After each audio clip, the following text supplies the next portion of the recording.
بسم اللہ الرحمن الرحیم۔ السلام علیکم۔ جیسا کہ آپ سب جانتے ہیں کہ شب بارات کی بڑی ہی بابرکت رات آنے والی ہے، اور اس مبارک رات میں اللہ رب العزت آسمان دنیا پر نزول کرتا ہے۔ اس رات میں رب کریم تمام لوگوں کی زندگیوں اور موت کا فیصلہ کرتا ہے، اور اس رات میں اللہ رب العزت گناہگاروں کو بخش دیتا ہے، انہیں جہنم سے نجات دیتا ہے اور ان کی مغفرت کرتا ہے۔ یعنی اس رات میں اللہ رب العزت پورے سال کے فیصلے فرماتا ہے، چاہے وہ زندگی کے ہوں، موت کے ہوں، رزق کے ہوں، دولت کے ہوں، عزت کے ہوں یا کامیابیوں کے ہوں، جو بھی فیصلہ ہونا ہے پورے سال کا وہ اس رات میں ہوتا ہے، اور اس رات میں ہمارے نامہ اعمال اللہ کی بارگاہ میں پیش کیے جائیں گے۔ تو آپ سب سے گزارش ہے کہ آپ شب بارات کی رات سے پہلے بلکہ شب بارات کی رات کو بھی اس عمل کو، اس وظیفے کو ضرور کریں۔ اگر آپ اس وظیفے کو شب بارات سے پہلے کریں گے تو آپ کے نامہ اعمال میں نیکیوں کا اضافہ ہوگا، اور جب آپ کے نامہ اعمال کا رجسٹر بارگاہ الہی میں جائے گا تو اللہ رب العزت آپ کی نیکیاں دیکھ کر آپ کے گناہوں کو بخش دے گا، کیونکہ توبہ کرنے والے کو اللہ رب العزت بڑا پسند کرتا ہے، اور جوانی کی توبہ ہو تو اللہ کریم ضرور قبول کرتا ہے۔ اور سچے دل کے ساتھ اگر آپ اس عمل کو، اس وظیفے کو کریں گے تو انشاءاللہ آپ کی بخشش اور مغفرت بھی ہوگی، اللہ کریم آپ کی حاجات اور خواہشات کو بھی پورا کرے گا۔ اور اس رات میں آپ نے اپنے گھروں کی صفائیاں بھی کرنی ہیں، اور خشوع خضوع کے ساتھ عبادت کریں، اپنے گھروں میں عبادت کریں۔ مرد حضرات اگر مسجد میں جا کر عبادت کرنا چاہتے ہیں تو مسجد میں کریں، نہیں تو گھر میں بیٹھ کر نفلی عبادت کر لیں۔ اس کے علاوہ اپنے اہل خانہ پر خرچ کریں۔ اس رات اپنے بیوی بچوں پر یا اپنے اہل خانہ پر خرچ کرنے سے اللہ رب العزت رزق اور دولت میں برکت اور اضافہ کرتا ہے، اور تنگ دستیوں کو ختم کرتا ہے۔ تو اس لیے آپ سب سے گزارش ہے کہ اپنے دسترخوان کو وسیع و کشادہ کریں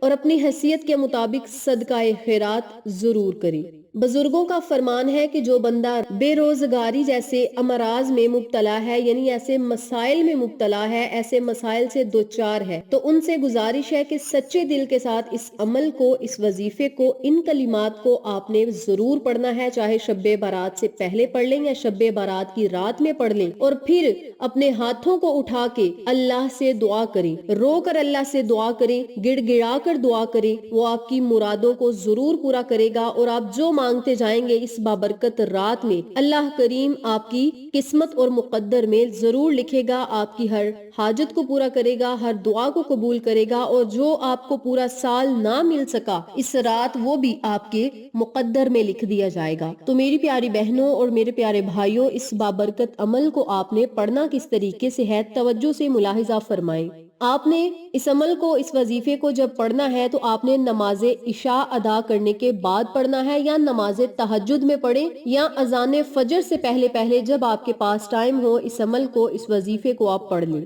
جب بھی آپ نے اس وظیفے کو پڑھنا ہے باوضو حالت میں پڑھیں، اور 7 مرتبہ درود ابراہیمی پڑھیں، اور اپنے مقصد کو اپنے ذہن میں رکھیں۔ جب 7 مرتبہ درود ابراہیمی پڑھ لیں تو پھر آپ نے اپنے سر کو سجدے میں رکھنا ہے، اور یاد رکھیں جب اس وظیفے کو کرنا ہے تو جائے نماز پر بیٹھ کر کرنا ہے، اور خاص وقت نکال کر آپ نے اس وظیفے کو کرنا ہے۔ درود پاک پڑھنے کے بعد آپ نے اپنے سر کو سجدے میں رکھنا ہے، اور سجدے میں سارا دھیان آپ کا وظیفے کی طرف ہو اور اپنے مقصد کی طرف ہو۔ سجدے میں سر رکھ کر آپ نے 41 مرتبہ یا ارحم الراحمین، یا ارحم الراحمین، یا ارحم الراحمین 41 مرتبہ پڑھنا ہے۔ پھر آپ نے سر کو اٹھانا ہے، دوبارہ سے آپ نے 7 مرتبہ درود پاک بیٹھ کر پڑھنا ہے۔ پھر آپ نے اپنے سر کو سجدے میں رکھنا ہے اور 41 مرتبہ استغفر اللہ، استغفر اللہ، استغفر اللہ کا ورد کرنا ہے۔ جب آپ 41 مرتبہ استغفر اللہ پڑھ لیں تو پھر آپ نے اٹھ کر بیٹھ جانا ہے، اور پھر دوبارہ سے آپ نے 7 مرتبہ درود پاک پڑھنا ہے۔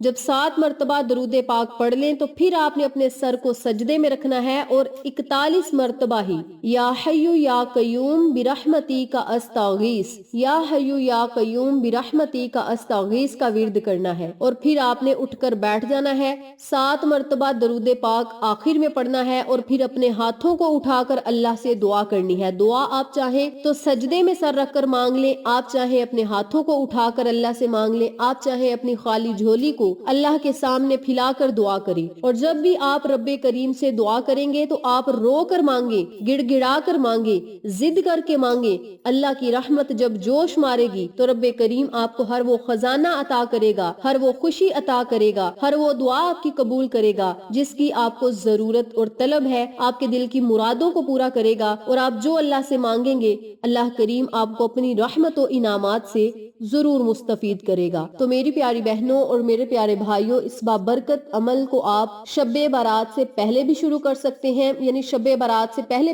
اس عمل کو آپ ضرور کریں۔ جو لوگ شب برات سے پہلے نہ کر سکیں وہ شب برات کی رات میں اس وظیفے کو ضرور کریں، کیونکہ اللہ رب العزت کی عنایات اور اللہ کی رحمتیں شب برات کی رات بہت زیادہ برستی ہیں، اور اذان فجر سے پہلے اللہ کریم آسمان دنیا پر تشریف لاتے ہیں، اور جو بندہ اس رات مانگتا ہے اللہ کریم اس کی دعا کو رد نہیں کرتا، بلکہ اس کے خالی ہاتھوں کی لاج رکھتے ہوئے اس کے مقدر اور نصیب کو بدل کر رکھ دیتا ہے۔ تو میری پیاری بہنوں اور میرے پیارے بھائیوں، اس بابرکت عمل کو آپ خود بھی پڑھیں، اپنے پیاروں کے ساتھ ضرور شیئر کریں تاکہ تمام لوگ اس وظیفے سے مستفید ہوں، ہم سب کو صدقہ جاریہ کا ثواب ملتا رہے انشاءاللہ۔ پھر کسی نئے وظیفے یا اچھی معلومات کے ساتھ آپ کی خدمت میں حاضر ہوں گے، تب تک کے لیے اجازت دیں۔ السلام علیکم ورحمۃ اللہ وبرکاتہ۔